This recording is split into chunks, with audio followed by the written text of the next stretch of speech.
David Rubin is with us, former mayor of Shiloh, Israel. He's our Israel expert on the spot.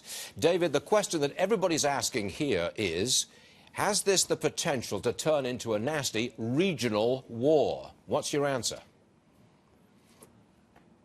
Well, Stuart, a regional war is highly unlikely in this situation. There are four allies that are working together in Syria. One is Russia, the other is Iran, the third is Hezbollah, and the fourth is Assad himself. Assad is the smallest player here. The chemical attack from Assad has the fingerprints of Iran all over it. And we have to remember that Iran is the most problematic force in the Middle East today. So because you have those four parties all ensconced in Syria right now, and everyone around Syria is against Iran and is against the Russian presence. So the forces like Saudi Arabia and the Persian Gulf countries, they are all against Iran's presence in Syria today. David, and I think that that's where our attention should be focused.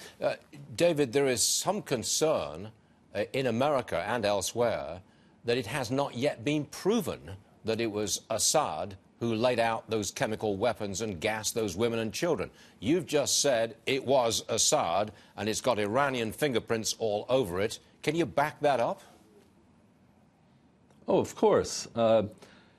Iran is known to have not just to be developing nuclear weapons. Everyone speaks about the nuclear weapons. They also have chemical weapons.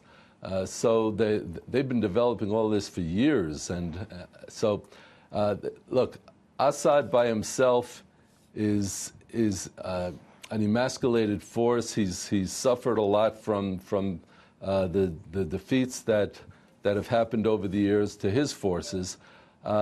He's the strongest party among the Syrians, but that's not saying much.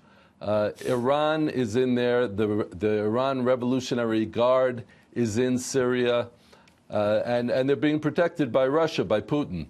So it's clear who are the powerful forces in Syria, and it's clear that that's where the attention should go. If there is any kind of attack on Syria right now, I wouldn't waste my time with Assad. I would go right after Iran because Iran is pulling the strings there.